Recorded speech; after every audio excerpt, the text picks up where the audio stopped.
혹시 이전 영상을 못 보셨다면 동영상 오른쪽 위에 태그된 전편을 보고 오시는 것을 추천합니다. 그래야 같이 생각해 볼 수 있을 테니까요. 생각해보죠.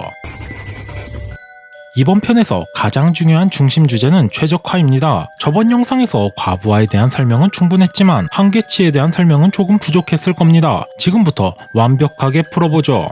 최적화란 참 중요합니다. 게임뿐만이 아니라 무엇인가를 함에 있어서 최적화가 잘 되어 있다는 것은 효율성이 높아졌다는 것을 뜻하니까요. 그리고 이 지구는 최적화에 미쳐 있다고 해도 과언이 아닙니다. 이번에도 게임에 대입해 쉽게 이야기를 이어나가보죠. 일단 최적화가 잘 된 게임의 기준은 무엇일까요?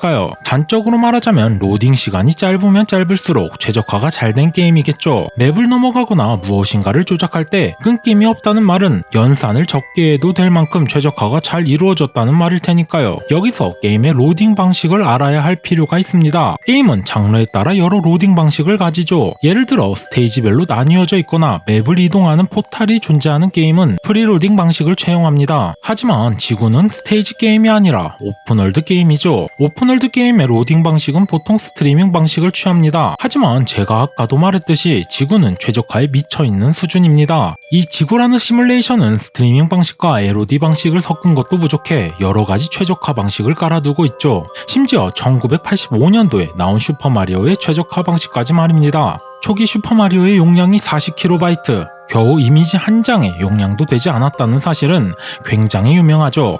게임 하나가 이렇게 작은 용량을 가질 수 있게 된 것은 특유의 최적화 방식에 있습니다. 같은 이미지를 색만 달리해서 게임을 구성한 겁니다. 그렇기에 10스테이지가 넘는 게임을 만들면서도 로딩을 해야 하는 이미지는 손에 꼽을 정도로 적었죠. 그럼 여기서 이 최적화 방식을 지구에 대입한다면 비슷한 게 떠오를 겁니다. 바로 원자죠. 만약 인간이 118개의 원자를 마음대로 조립이 가능하다면 이론상 이 세상에 존재하는 그 어떤 물질도 만들어내는 것이 가능합니다. 그리고 이것은 굉장히 효율적인 최적화 방식이죠. 이 엄청난 규모의 시뮬레이션을 유지하면서도 단지 118개의 원자를 미리 로딩해 놓으면 될 테니까요.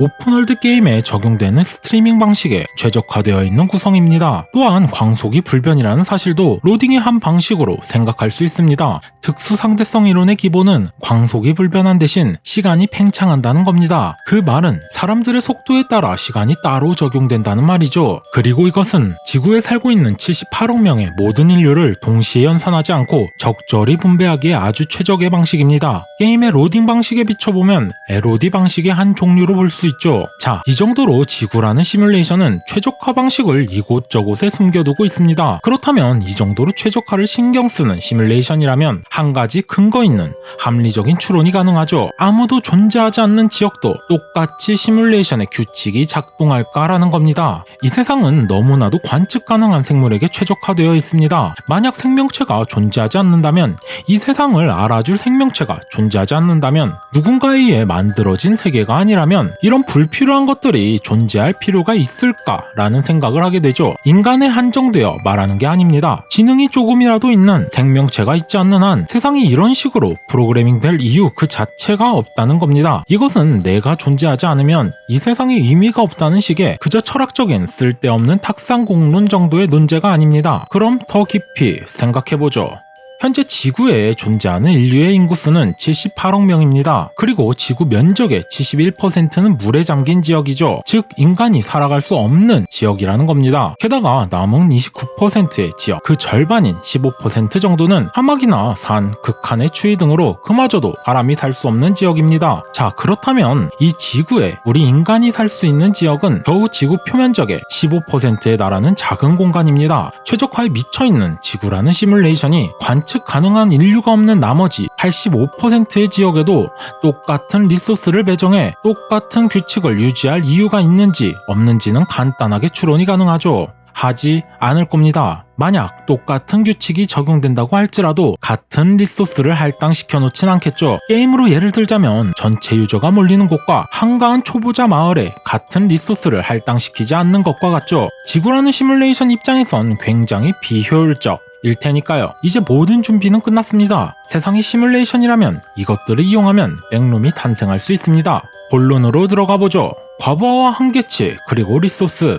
제가 제시한 백룸의 탄생 조건이죠. 세상이 시뮬레이션이라면 모든 것은 프로그래밍되어 만들어진 것이기에 지형을 광범위하게 부술수록 시스템에 과부하를 줄 수 있다고 했습니다. 그리고 시스템에는 이미 우리들이 발견한 한계치가 존재하고 한계치에 가까워질수록 이상현상이 발생한다고 했죠. 마지막으로 이 지구라는 시뮬레이션은 최적화에 미쳐있기 때문에 모든 리소스를 지구 전체에 병등하게 부과하고 있지 않을 거라는 겁니다. 눈치가 빠른 분들이라면 지금까지 제시된 조건들이 무엇을 발생시키는 조건인지 알 수 있을 겁니다. 그렇습니다. 렉을 발생시키는 조건이죠. 렉은 클라이언트와 서버 간의 시간차를 일으킵니다. 다시 말하면 클라이언트에서는 10m를 이동했는데 그 결과값이 아직 서버에 들어가지 않은 상태를 야기시키죠. 그리고 이 현상은 이미 여러 번 목격된 바가 있습니다. 방송에도 종종 나왔죠. 이탈리아에서 기차에 탔던 104명의 승객이 갑자기 사라진 사건이라던가, 런던에서 사라진 기차가 아무 일도 없다는 듯 10주 후에 나타난 사건, 말레이시아 항공기가 바다 위에서 230여 명의 승객과 함께 자취를 감춘 사건까지, 특히 마지막 사건은 실제로 수십일간 수사까지 이뤄진 사건이죠. 이러한 현상은 렉이 발생되었다면 가능합니다. 생각해보죠.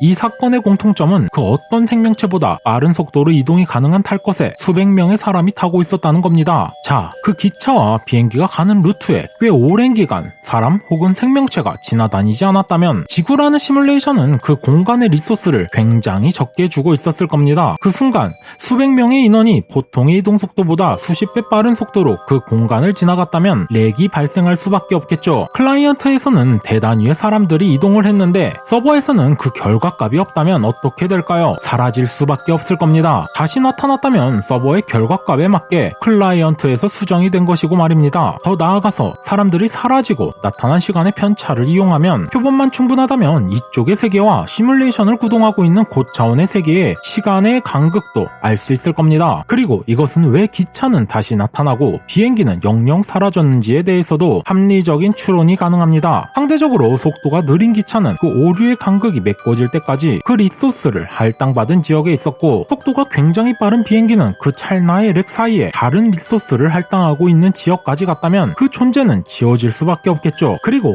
이어서 생각해보면 백룸도 렉에 의해 현실에 만들어진 오류라는 추론이 가능합니다. 생각해보죠.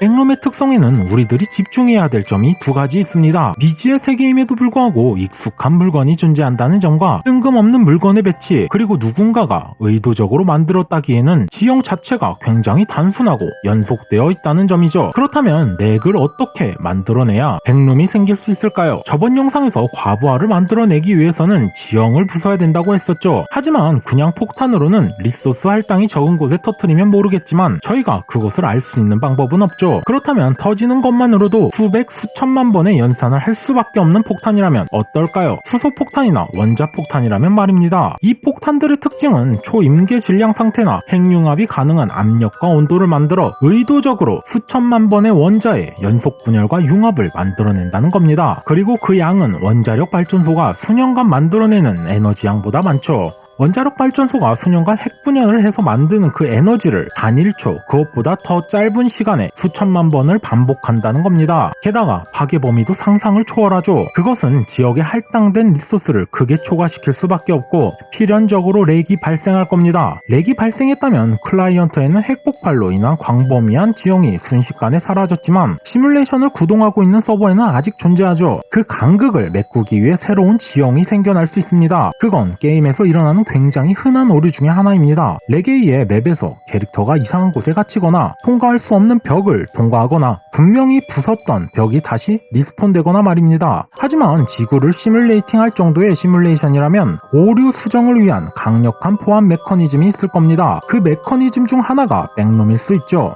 오류 수정을 위한 메커니즘이 강력하면 강력할수록 조금의 오차도 허용하지 않으니까요. 서버에는 존재하지만 클라이언트에는 존재하지 않는다. 그 간극을 메꾸기 위해 시뮬레이션 속이지만 시뮬레이션이 아닌 곳, 소위 백룸이라는 공간을 만들어 렉이 해결된 동안 오류가 발생하지 않도록 양쪽의 값의 차이를 메꾸는 겁니다. 그렇게 된다면 백룸의 특성도 완벽하게 설명이 되죠. 물이 많은 곳이었다면 백룸에 물이 차 있을 수 있고, 도시 한복판에 떨어졌다면 회사와 비슷한 배경이나 물건들이 줄을 이룰 수 있죠. 또한 생명체가 많았던 곳이라면 폭발에 휩쓸린 생명체, 리소스 값을 합한 괴생명체가 태어날 수 있습니다. 오류가 수복될 동안 존재하는 임시맵이라면 겉값만 맞추는 식으로 활용하는 게 효율적일 테니까요. 강력한 오류 보안 메커니즘에 의한 수복 과정에서 일어나는 현상, 그것이 백룸일 수 있습니다. 수없이 이어진 공간, 어떻게 들어온지도 모르고 빠져나갈 방법도 없는 무한의 굴레, 미지의 세계라고 하기에는 익숙한 물건들이 존재하고 어디에선가 들려오는 괴물들의 소리, 여기저기 보이는 방사능과 관련된 물건들, 그리고 굉장히 간결하고 간단한 디자인과 뜬금없는 곳에 배치된 뜬금없는 물건들. 세상이 시뮬레이션이라면 이 이야기가 마냥 허황된 이야기가 아니라는 사실을 알 수 있을 겁니다. 이 세계 철학자였습니다.